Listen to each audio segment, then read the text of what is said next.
Good evening. Happy spring. It's gorgeous outside this week, isn't it? Absolutely gorgeous. I'm Jan Balmer. I'm the president of the Colonnade Club Board of Governors, and I'm thrilled to have you here this evening. On behalf of the Bicentennial and Intellectual Committee, of which Dr. Detmer is the chair, we're pleased, really pleased, to have Elizabeth Chu here to speak with us tonight about Dolley Madison. Elizabeth was born and raised in Augusta, Georgia. She's the vice president for museum programs, and she has a number of art history degrees from the University of North Carolina at Chapel Hill and the Courtauld Institute of Art, the University of London, and a PhD at UNC Chapel Hill as well. She's been done some work at Monticello. She was at Monticello for 13 years and is now at Montpelier and leading a lot of the work that's being done there, and they have a wonderful exhibition called Slavery at Jefferson's Monticello, Paradox of Liberty. You did before, and now you have a whole slavery exhibit at Montpelier that is winning all kinds of wonderful awards, and we are so thrilled to have her here. She's going to share her insights about Dolley Madison with us, and I can't be more pleased that she's here. So let's give her a round of applause.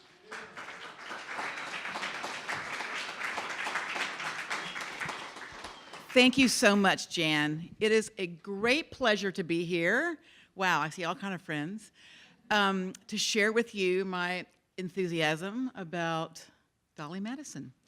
So what I'll do is talk for a while, and then I would love to answer any questions you have about Dolley, but also about anything else about Montpelier in our recent changes and openings and things.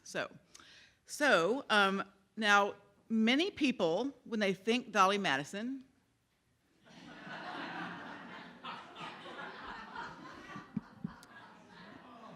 think of her as the advertising icon that she became in the 20th century. She was the cover girl for ice cream, and then in my era, as a child in the 70s, she somehow got mixed up with the Peanuts characters and snack cakes. So.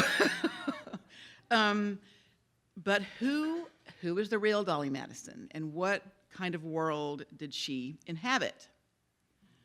Well, one of the things that I think is incredibly interesting and sort of demonstrative of her, the span of the times that she knew, is that she lived from the era of the Gilbert Stuart portrait to the era of the Matthew Brady photograph. Her life spanned the founding generation of this nation. Upon her death in 1849, she was absolutely realized as being one of the last links to the founders, and she was appropriately memorialized in that way. She is known and perhaps thought of in the context of being a wonderful hostess, and she certainly was, but she was a great deal more than that. She was a partner with a completely complementary set of skills to her husband's. They together made an incredible political team, and she knew how to use space and furniture and furnishings of other kinds and food and sociability, all in the service of her husband's political career. She seems to have been beloved by those on both sides of the aisle. She was able to help her husband forge consensus politically, something that we could certainly use more of in this day. So I think calling her a hostess really kind of demotes her. She was a hostess in the service of larger ideals. So I'm going to talk to you a little bit about her, sort of talk about her life, and then sort of end with some reflections on her achievements. Now, writing her life story is really difficult because during her lifetime, she was actually quite controlling about her biography, and she supported and even put forward many untruths about her own life. If anybody is interested in reading a biography, I highly recommend this one, A Perfect Union, Dolley Madison and the Creation of the American Nation by Catherine Algor. But part of the mythology that Dolley created was very much sort of passed along and reinforced by her niece, Mary Cutts, who took a manuscript that she had composed and became the source of almost every biography before this one. And so those accounts include many things that weren't quite true. So Dolley, or Dolley's family, her parents, before her birth, were living in Hanover County, Virginia, just north of present-day Richmond. Her mother, though, of course, was from southern Albemarle County and had the maiden name Coles, so the Coles family of Enniscorthy. Her father, John Payne, is less well known. We don't really know a lot about his background, but they were Quakers, which was somewhat unusual, but not completely unusual in colonial Virginia. They were members of the Cedar Creek Meeting in Hanover County. And one of the sort of stories that we see very often throughout Dolley's life, vis-a-vis the men she was related to biologically, is that there was a number of times when they attempt to reinvent and start over. And just before Dolley's birth, her father, for reasons we don't exactly know, uprooted the family from Hanover County and moved them to Guilford County, North Carolina, present-day Greensboro, where there is, to this day, a very old and historic Quaker community, and they became part of the community at the New Garden Friends meeting, and this is where Dolley was born. But later, she claimed that she was only born there because her parents were on a visit to an uncle. Not that they had actually moved there and become part of this Quaker community. But for whatever reason, again, we do not know, the move was unsuccessful and the family returned to Hanover County, Virginia. Now, again, later in life, Dolley claimed that, and her mother was a relative of Patrick Henry. She claimed that they came back and lived in Patrick Henry's house, Scotchtown, and she even claimed to have memories of how the interior of the house looked. None of this is at all true. So she was very, very eager to connect herself to, founding patriots in Virginia. So her family does come back to Hanover County, and then after the Revolution, as many Quakers did, her father freed his slaves and moved the family to Philadelphia, which was not only the capital of Quakerism, but the largest and most cosmopolitan city in the new nation. So, imagine going from basically planter society in Virginia to this urban center, lively, everything close together, very urban, all kind of things available in shops, consumer goods, the Quaker influence all around. And so as a 15-year-old girl, Dolley becomes a Philadelphian. Now, very interestingly, the same summer that Dolley's family, the Paynes, moved to, the Todds, the Paynes, moved to Philadelphia. Her future husband, James Madison, is also in Philadelphia, serving in the Confederation Congress. At the time, she is 15 and he is 32, and they do not know each other, but they arrive in Philadelphia at the same time. This is the Pine Street meeting where the Payne family attends, and what happens is her father, in this other sort of next attempt at self-reinvention, becomes a laundry starch merchant, which seems sort of random, but that's what he did. I guess someone has to sell laundry starch. He was not successful. He accrued debts, And this seems very harsh to us, but the Quakers saw debt as a sin, and so the family was read out of the meeting. And her father basically took to his bed and never got up, with a terrible, terrible bout of depression. And just before he died, he made Dolley promise him that she would marry a suitor, a very promising young Quaker lawyer named John Todd. And so after her father's death, her mother does the only thing that a respectable widow can do to make a living, and that is to open the family home as a boarding house. So Mary Coles Payne does that for 2 years.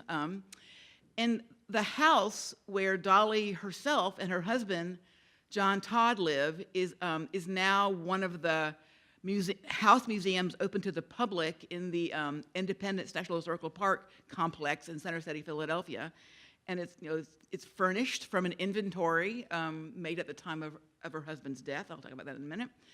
So it's actually possible to go and follow in the footsteps of young Dolley Payne Todd.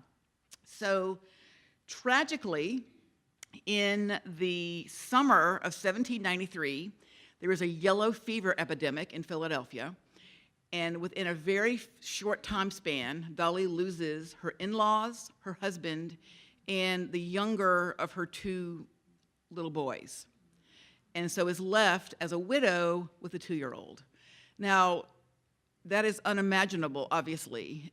And so, what is she going to do? Her mother is still living in Philadelphia at that time, so she goes back and lives in her home, which has become her mother's boarding house. And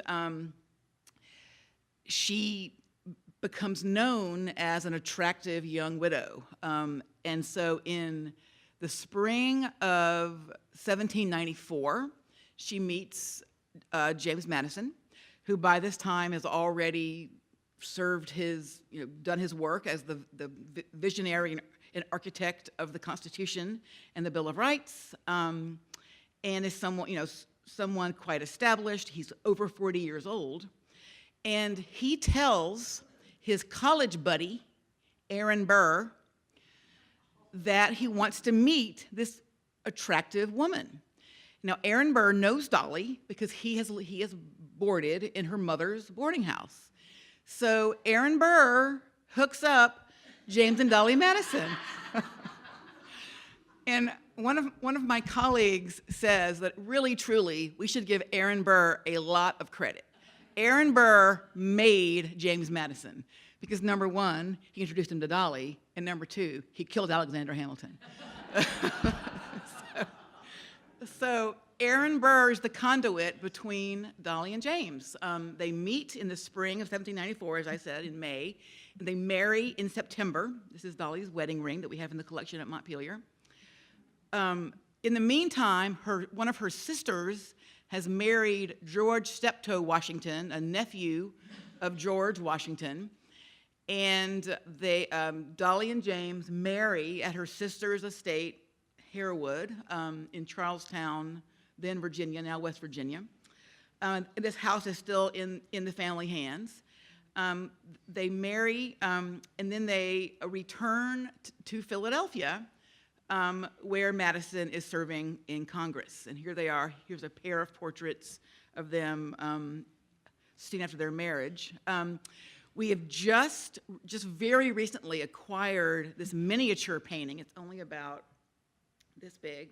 Miniature painting of Dolley from the exact same time period, made shortly after her marriage to James Madison. And she's wearing a bonnet shape that's associated with Quakers, but her dress certainly is not.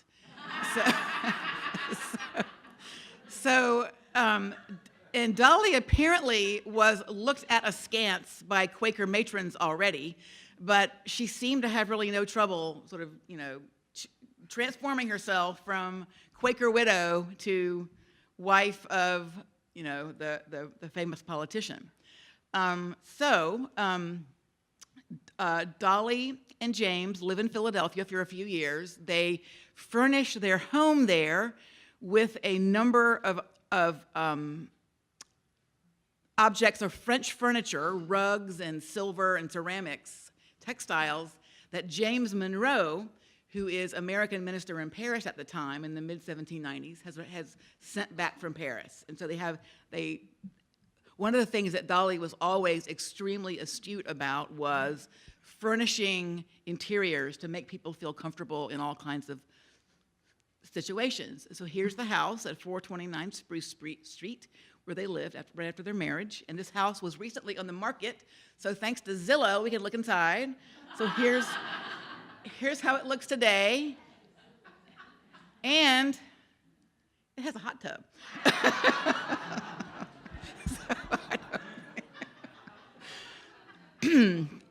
Okay, so they live there happily for 2 years, and then something happens. John Adams is elected president. Madison cannot stand John Adams. He wants to have nothing to do with his presidency, although Jefferson, of course, is vice president. So the Madisons return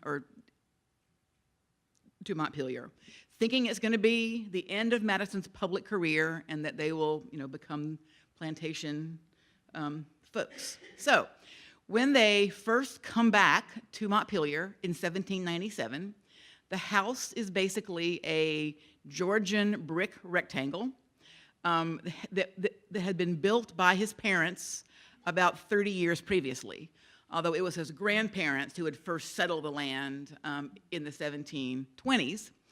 And so when Madison, at age, he's about 44 by now, he finally has a family, and they come back there with Dolley's son, John Payne Todd, who I'll talk more about later, and Dolley's much younger sister, Anna Payne, who Dolley refers to as her sister-daughter. And so they're a household of 4. Mom and Dad's house is not quite big enough. So Madison designs and has built the first enlargement of Montpelier, which entails putting just another, if it starts off as a 4-over-4 kind of block, he adds a 2-room over 2-room wing with a central hallway, and he adds the neoclassical pediment, which makes this an extremely unusual building in Orange County, Virginia. So if this was the original central front door, he only adds another small door, and there's no central hallway yet, and there's no way to get back and forth on the sides of the house without going outside. So Dolley has to live with her mother-in-law, but she has to go outside to get in. So they start their lives in the Planter Society of Orange County, Virginia, which Madison has known his entire life to date. But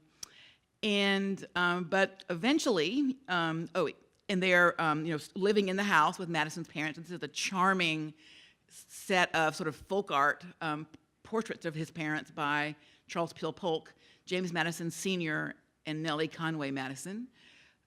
Despite this sort of amateurish look of these portraits, they were actually among the wealthiest and most prominent citizens of the county. Madison Sr. was a much better planter and farmer and manager than his son ever was. And in fact, the plantation was its most successful in the last couple of decades of the 18th century, when Madison Sr. was running it with a diversified number of sort of businesses other than growing tobacco and wheat. A very large blacksmith shop, several mills, and Madison himself never ran it as successfully as his father did. His mother, who was from just across the river from Fredericksburg, was literate, considered to be very intelligent, and sort of conversant in many topics. Bore 11 children, and lived to be 98 years old. So Madison basically lived with his mother for all but 6 years of his own life, which would have been really unusual in this time period. In the rooms that they added onto the house, we know a good bit about the kinds of furnishings they ordered. This is a very, Madison is making a very ambitious statement with the classical portico, with the things they're ordering to furnish the house. Very large dining room, large bedchamber. these are very serious aspirations for sociability and entertaining and sort of saying who you are in the world. In 1801, not only is Jefferson elected president, but Madison's father dies. I mean, it's like exactly at the moment that he's being asked by Jefferson to become Secretary of State, his father dies. So they have to do a lot of work in the first months of 1801 to settle the estate. And then in May of 1801, Madison and James and Dolley, and there's the son John Payne Todd and Dolley's sister Anna, travel to Washington. And think about it, 1801. Washington has literally was being built for most of the decade of the 1790s. In 1801, it is literally a brand new city rising out of a swamp. And people are figuring out what this city is going to be like. What is it going to look like? What are its social patterns going to be like? You know, how are people going to get around? What are they, you know, how will we live here? And so Dolley and James Madison are extremely important players in the invention of Washington, D.C., as we in some way still know it today. These are really interesting early images of the city. This is from 1827, so quite a few years later than when they arrive. But you see the White House and the Capitol, and hardly anything in between. It's basically sort of a wilderness with a few buildings on it, among which are the Capitol and the White House. Oops. So Madison becomes Jefferson's Secretary of State. He never leaves the U.S. in that job description. He and Dolley have this beautiful pair of portraits commissioned from Gilbert Stuart, who was the portrait artist really who best represents the generation of the founders in the early republic. And so they would have had this very handsome pair of portraits exhibited in their home. Again, another statement of their ambition, of their sense of themselves as players in this new world. They lived, as Secretary of State, they lived in their own house on F Street between 13th and 14th, just sort of around the corner from the White House. This is a really interesting image from 1817 of the corner of F and 15th. So a couple of blocks down. This would be right by the Treasury today. And it's kind of hard to figure out where you are here. But anyway, you see that there are these very handsome neoclassical brick townhouses, a few of which still survive in Washington. But this is sort of what's rising out of the ground. This would have been this would have been very similar. This would have been how the house looked, basically, where Dolley and James lived. We know they furnished it again with French decorative arts of things that, more things that Monroe sent to them. And what Dolley Madison does is to create a social center in her house on F Street that is an alternative to the White House. Jefferson, by this time, is a widower. He prefers to entertain mostly parties of all men, and he'll have one political party at a time, mostly. Whenever he does have a mixed group of people to dinner, Dolley and James go, and Dolley serves as sort of the hostess, the head woman. And Dolley is right in the middle of a spectacular diplomatic faux pas that Jefferson makes. And I'm sure you may have heard about it. It's known as the Mary Affair. So the ambassador to the U.S. from Britain is a man named Anthony Mary. His wife is named Elizabeth Mary. They're the first he's the first ambassador to come to Washington, D.C. as opposed to Philadelphia. And when they arrive, Jefferson has a dinner at which the Madisons are present because there are ladies present. Now, many of us know that Jefferson sort of disdained diplomatic protocol and hierarchy. He liked to serve dinner at round or oval tables. He didn't care about who was supposed to sit where and do what. He really kind of like flagrantly, just didn't deal with it at all. And so the way it was supposed to go is that Jefferson would escort Elizabeth Mary into dinner, and Anthony Mary would escort Dolley. But instead, Jefferson offers his arm to Dolley Madison. And Dolley Madison, like, stage whispers to her, "Take Mrs. Mary." But he doesn't do it. So he waltzes in with Dolley, and the Marys are spectacularly mortified and embarrassed about not being treated correctly. And it basically almost creates an international incident. But Dolley uses her extraordinary political and diplomatic skills to soothe and smooth the feathers of Mrs. Mary. So this is a really good example of women sort of working out of the official channels to sort of, fix things that have gone awry, even in something as important as the diplomatic relationship between the U.S. and Britain. So, a really good example of how Dolley was able to operate to kind of, make things work socially. I want to talk for just a moment about fashion in the early years of the 19th century. We see these portraits of women, and here's Dolley wearing this sort of gauzy dress with a very high neckline and a very low neck. Well, this was the height of fashion in the early years of the 19th century. Over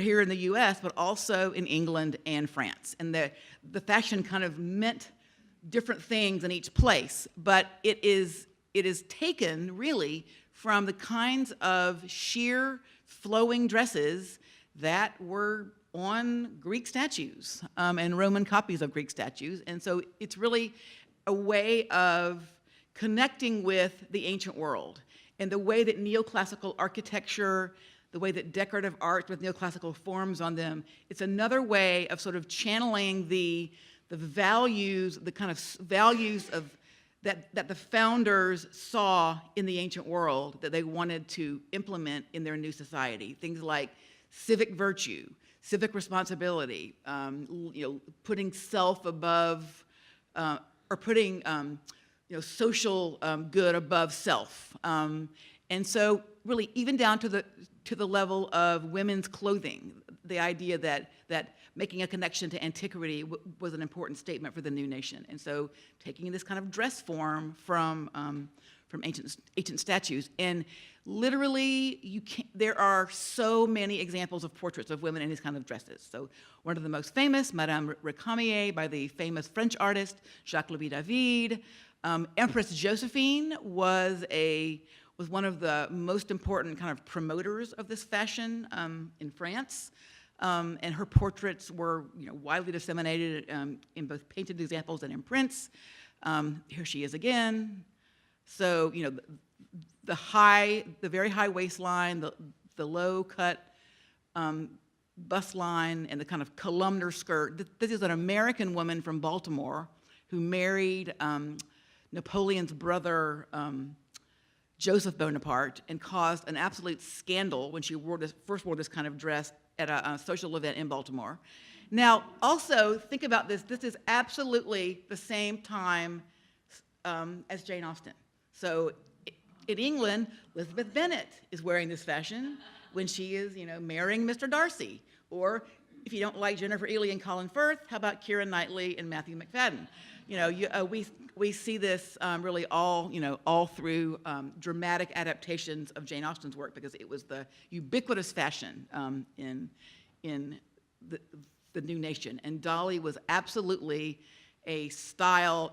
She was considered someone whose style was representative of her knowledge of fashion, of correct deportment, and so she was right there with the fashion. Now, obviously in 1809, Madison becomes president, and Jefferson returns to Monticello, and Dolley and James Madison are truly the first couple to live in the White House as President and First Lady the way that we still think of it. Because George and Martha Washington never lived in Washington, D.C. He spent his entire administration in Philadelphia. John and Abigail Adams moved into the White House at the very end of his presidency when the rooms weren't even plastered, and Abigail like hung her laundry in the staterooms. Jefferson is a widower when the house is more finished. So when the Madisons move in 1809, they are truly the first couple to occupy the White House in the way that we think of a president and first lady to this day. And what does Dolley do? Jefferson, despite his real, fixation and just, great energy for renovating things, Dolley decides to redo the White House, or at least to redo a set of public rooms for public entertainment. And she works with the architect Benjamin Henry Latrobe, who is the architect of the U.S. Capitol, and very interestingly, his wife, Mary Hazelhurst Latrobe, who we could actually say is someone who is choosing fashion and furniture styles that match kind of Dolley's aspirations for the White House. And the suite of furniture that Dolley commissions and that the Latrobes help her get, it was extremely forward-thinking, even avant-garde in appearance. And I want to look in particular at this set of chairs. They have very delicate, strongly curved, need to be talking into the microphone, strongly curved legs, and they have these sort of rounded tablet backs. And what they are is, again, they are references to chairs that were known from ancient relief sculptures. And this style of chair is known as a klismos, K-L-I-S-M-O-S. So here are Latrobe's designs for Dolley Madison's White House chairs, and here's the kind of place that they got the idea from. And then they're made by a very fine furniture maker in Baltimore named Finley. Other examples of these chairs. They were, this kind of style was popularized in England by a designer named Thomas Hope, who I'm sure Latrobe would have known. And the drawings that Latrobe made for Dolley Madison survive in the Maryland Historical Society. These are modern facsimiles to give you a sense of what the chairs would have looked like, because of course the chairs did not survive the White House fire. This is a surviving period example in the Philadelphia Museum of Art, made at the very same time by the same makers that the Madisons were made. So you, again, get a sense of what a surviving one looks like. And you see here also, in this painting, here's a similar chair.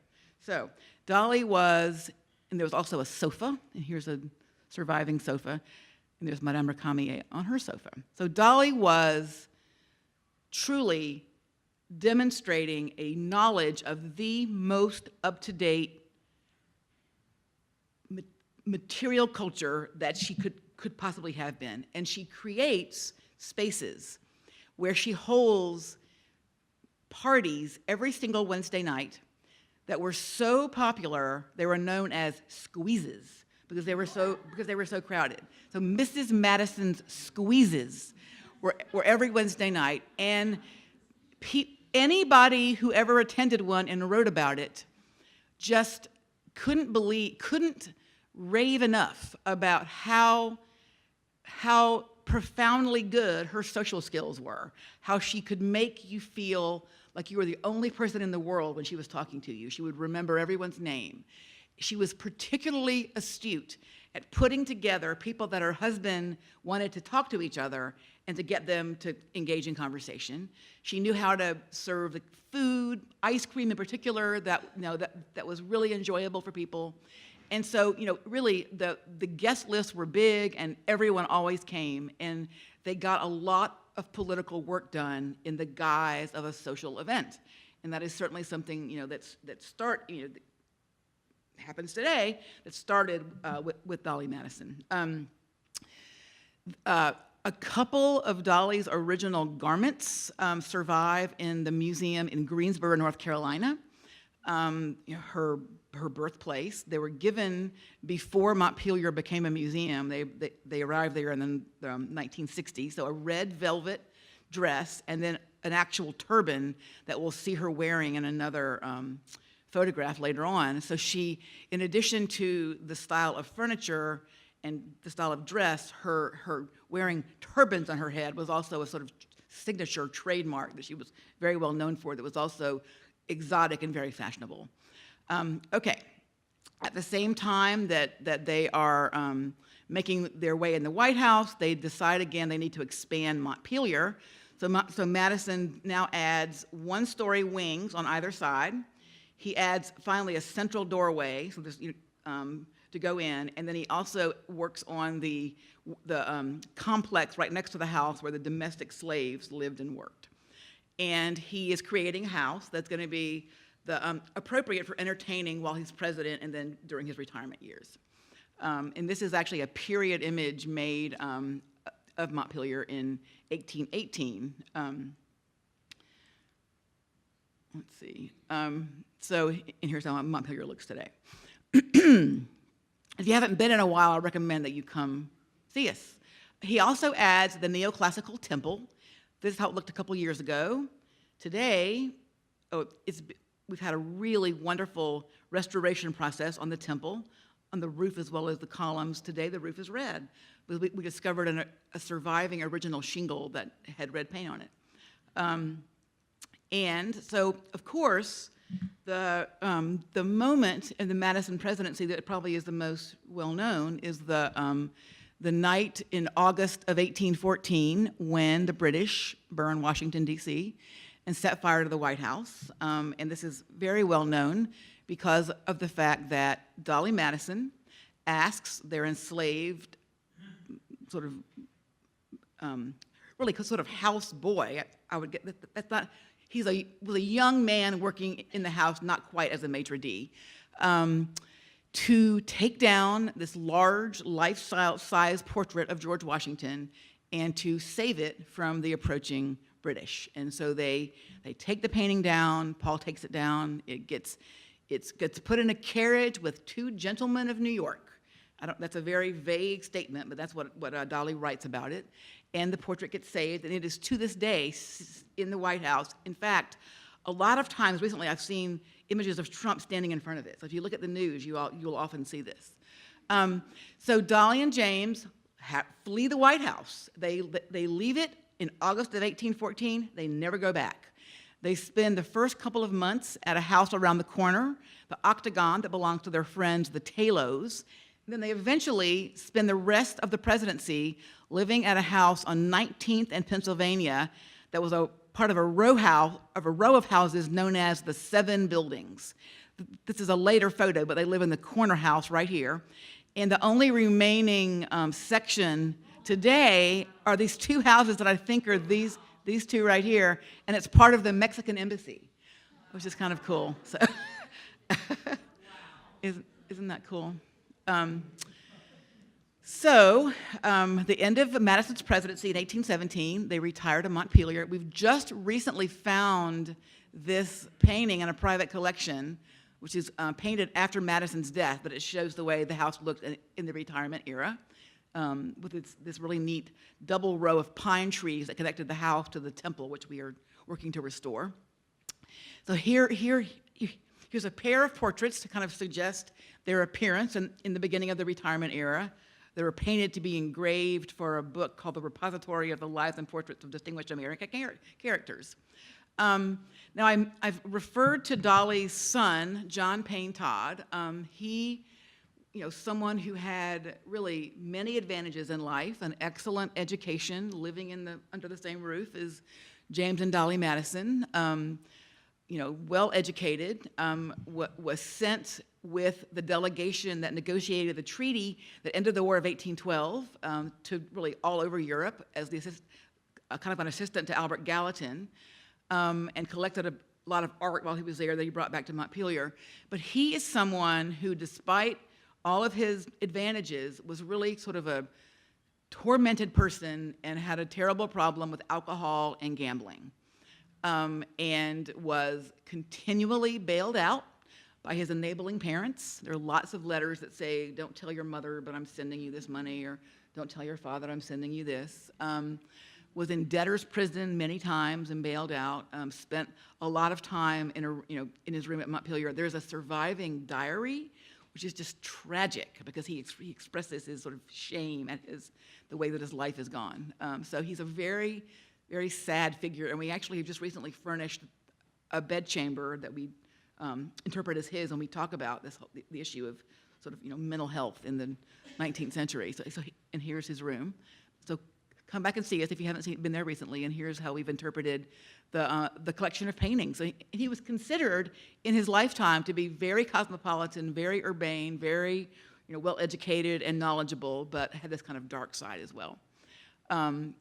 This is a portrait of Dolley that I have just myself learned about, but it was painted by George Catlin, mostly known as a painter of Indians on the Great Plains. But he went to the Virginia Constitutional Convention in 1829 and 30 and painted delegates, and also painted Dolley Madison in this wonderful head wrap. So I'm going to just talk very briefly about a couple of furniture items at Montpelier that I think really show the way that objects can carry meaning. So when, Dolley Madison bought a set of French chairs when George and Martha Washington were leaving Philadelphia in 1796 or 7. At the end of his administration, they're selling their household goods that they'd had there, going back to Mount Vernon. Dolley buys this set of French chairs. And this is actually a really wonderful example of how we can kind of surmise what these objects meant to her. Number one, they are neoclassical in style with these beautiful kind of fluted column legs. And so they're fashionable in that way, but also they are a souvenir of the very first administration and of the very well-regarded world around George and Martha Washington. So these would have been items redolent for meaning that Dolley put in Montpelier and used for the rest of their lives there. We also do archaeology at Montpelier, as we do at many sites. We learn a lot about slavery at Montpelier, but through archaeology, we also learn about just the way that the family used ceramics. So we know that the most commonly used, even though we find in the ground fancy French porcelain made by Sèvres, made by Nast, a competitor of Sèvres, we know that by far the most, here's the Sèvres, here's this huge collection of French porcelain that they get from Paris in 1806, at the sort of end of the Secretary of State years. But we know that by far the most commonly used wares were these English transfer printed, much more or much less sort of fine and fancy. So the kind of things that you use every day aren't always the ones that get passed down because they get used and they get broken. As archaeologists say, use equals breakage. So we have now furnished the dining room with a dessert service of this, it's called Bamboo and Peony by the Davenport Company in England. And so we now show that is the most commonly used pattern in the dining room. Madison, in his retirement, works on editing his personal papers for publication, particularly his papers from the Constitutional Convention in 1787. He knows that he has the most complete and thorough set of notes that will be of great interest to posterity. So he's very much aware, as many of the founders were, of his own legacy, how he'll be thought of when he's gone. So he worked on his papers, and he also dies believing that the sale of his papers will bail Dolley out. As I'm sure many of you know, there was an economic depression, downturn in the tobacco markets in the 1820s and then again in the 1830s. And by the 1830s, many planters are selling slaves to the cotton South. They're selling land. Madison sells a lot of land, tries to not sell slaves, but he does eventually sell 16 slaves to Louisiana. It's a very difficult time. He dies on June 28, 1836, believing that Dolley will be able to stay at Montpelier by selling his papers. It doesn't exactly work out like that because the first round of papers she sells, she doesn't get what she wants price-wise, but also Payne Todd spends the money. So she sells a second batch and gets the money put in trust. But she is very, very, she is impoverished by the end of her life, basically. So also, Dolley Madison, without James Madison, doesn't really like Montpelier. She particularly doesn't like his family, who are all around her at the neighboring estates and all over the county. The minute James Madison dies, his youngest brother, William Madison, whose plantation is now Woodbury Forest School, sues Dolley over the settlement of his own father's estate in 1801. He doesn't do it when Madison's still alive. He waits until Madison is dead and he sues Dolley. So there's lots of, sort of ugly family bickering, and Dolley doesn't really like being at Montpelier. So, and the economy is terrible. So in 1844, she's been spending a lot of time in Washington anyway at a house they own in Lafayette Square that still stands today, on the east side of Lafayette Square. So she sells Montpelier in 1844 and moves full-time to Washington, where she lives with a niece named Annie Payne, who's one of her brother's daughters and is her companion in her old age. And I think you can look at her and sort of recognize her a bit from her earlier portraits. People write that when they go to visit her, she is beloved and feted and invited everywhere, goes to the White House to see every president for the remainder of her days who's in office. She herself also holds parties, but very modest. She takes part in fundraising and may have attended the ceremony for the laying of the cornerstone of the Washington Monument, along with Eliza Hamilton, who's still alive, and Louisa Catherine Adams, the wife of John Quincy Adams. So women's activism getting this memorialization of Washington started. So this portrait actually I think is a really, really wonderful comparison to the earlier one, because you definitely see that it's the same person, and that she's aging respectably. She is sort of keeping body and soul together, living in this house. She is given an honorary seat in the House of Representatives, where she can go whenever she wants. We know that by the end of her life, her former slave, Paul Jennings, the one who saved the portrait of Washington, is bringing her, he has earned his freedom. She sells him to Daniel Webster, who allows them to buy off his freedom. Paul Jennings is bringing her food and money at the end of her life. So really very sad. She's captured in a photograph at the White House with a gathering of President James K. Polk. So here she is wearing the signature turban. The turban that I showed you earlier is the same one that she's wearing here. And so she maintains her respectability. By this time, these black curls are certainly not real. You could sometimes buy a turban with the curls attached, or you could attach your own, but that was pretty common. But when she dies in 1849, both houses of Congress shut down, and there's a very large procession to Congressional Cemetery, where she is laid to rest. She isn't moved to Montpelier until several years later. And she is really seen. She is perceived at the moment as a living link, the last link to the founding era. And so she is really revered in her lifetime, and celebrated for her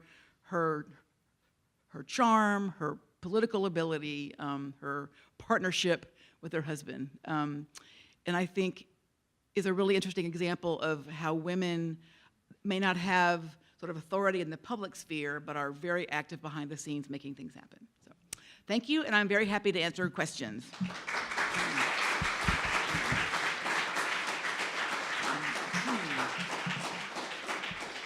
Yes. About the extent to which social class and gender was explicit. Was it more subliminal, or? So, do you mean social class among the political Social set? class in society, whether that was an issue that was explicit. Oh, absolutely. And even, And played a role in determining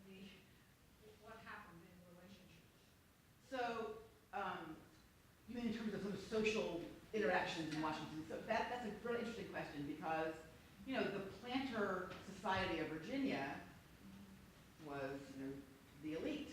And when they go to Washington and there are people who've been elected from places who are not of the Planter Society, there's definitely sort of a class consciousness. And I think there actually is a really charming anecdote of a young man, I'm not sure whether he's in the Congress or not, going to one of Dolley's squeezes, and he's standing there holding a cup of coffee, and she comes over to speak to him, and he's so flustered, he doesn't know what to do with his cup. He puts it in his pocket. So I do think that within the political sphere, people sort of saw each other as, you know, professional on the same plane, but I'm sure there was a great deal of snobbery. She wasn't. Well, her family is of the planter class, her parents are, but her father is not successful. But she has no problem becoming part of it once she marries Madison. So she would have definitely thought of herself as being of the planter class, I would say. But you're right, class is really interesting in this early moment in Washington, D.C. There's a really good book about this by the same woman who wrote the biography of Dolley. It's called Parlor Politics, by Catherine Alvor, about women working behind the scenes in D.C. And what about gender and aspiration? Well, I think there was, obviously, you know, since the beginning of time, women have worked when they weren't in positions of authority, but they had influence and even power, but they didn't have the formal, you know, imprimatur of you are the ruler, but they're always doing things. But I think no one there were women who wanted the vote even then, but they probably never even thought about, you know, holding office. So, yes, sir. My wife and I are coming up to visit you this spring. Oh, Is there great. one book you would recommend that we read before we come? Oh my goodness. Well, let's see.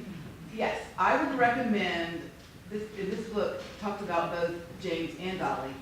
It's called Madison's, I hate the title, it's called Madison's Gift. And it's by David O. period, not O apostrophe, O period Stewart, David Stewart, Madison's Gift. It talks about his relationships with Jefferson, Washington, Jefferson, Dolley, and I can't think, maybe Hamilton. Yeah, or was that, yes ma'am. Was her poverty generally known and just allowed? Yes, I think that she would have been very, very, very careful to always appear, you know, appropriate in her old clothes. But the fact that her former slave is bringing her food and money is pretty dire. Yeah. Yes, ma'am. Did Dolley leave diaries? Did she keep diaries? She did not keep a diary, but she did write everyone did a huge number of letters. And I should tell you all that at the University of Virginia, right now, the digital edition of Dolley Madison papers is being edited by Holly Shulman, and it's a wonderful, wonderful resource.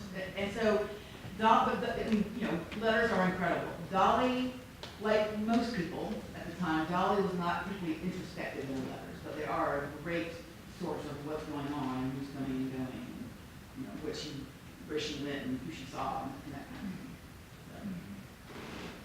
So, over to Is there a record of anyone else having an honorary seat in the House of Representatives at the time? Not until she was the very first, but I don't know about who the next person was. She was definitely important. Yes.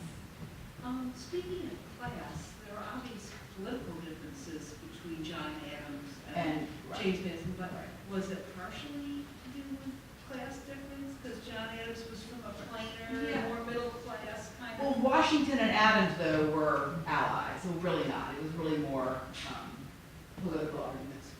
And, you know, the first faction really was Jefferson and Madison on one side, and Yeah. Washington and Adams were on the other. Anyone else? Yes. What happened to the son? I think you. Oh, remember right. something. So the son, so John Payne, was the appropriately named Payne Todd. He was called Payne Todd, her maiden name. He, as an adult, had another estate right sort of down the road from Montpelier in kind of what's now on 15 in Orange, called Poddsworth. And it was apparently a really eccentric place. It had a round building, it was a ballroom. It would be amazing for them to do archaeology there. The site is in private hands. It burned, and obviously he's the one that had to settle all the estates after, he did a lot with Madison's estate and with his mother's estate. And he sold a lot of things.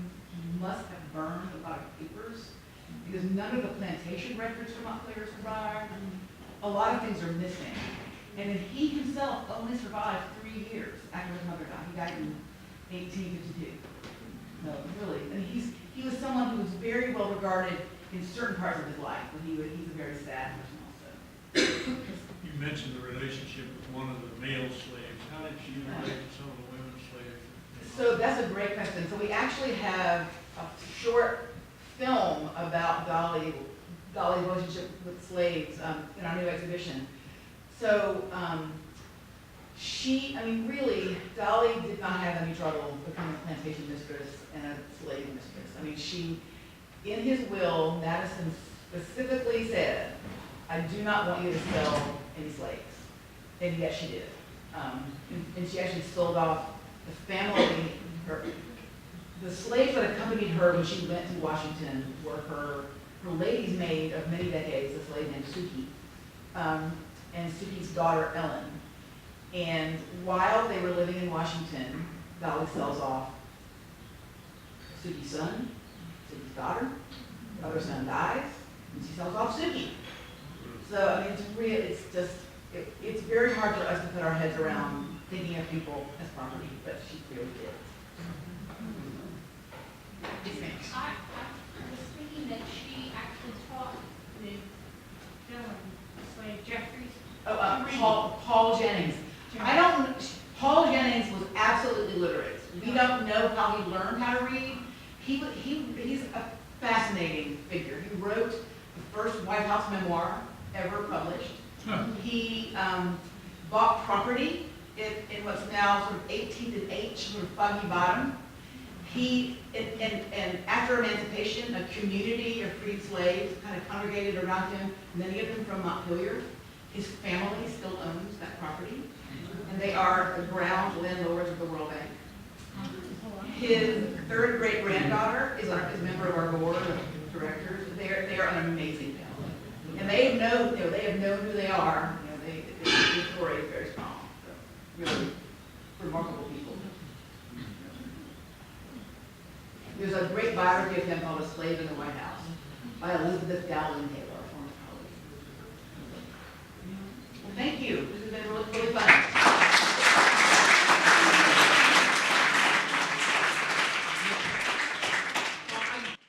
just want to thank Elizabeth so much. We've got a little gift for you. And please stay around and talk for a couple of minutes, and if there's anything else you want. We have a number of other events this spring. Foxfield is right around the corner. We've got a gala coming up on the 16th, so that'll be out under the stars in the garden. We've got closings. We've got a lot of things going on. We've also got a picnic scheduled for June. So, and Dawn. Yeah, I just might mention that also next fall, we've got a lot of really nice programs like these. We will talk about some other women in history as well. So, thank you so much.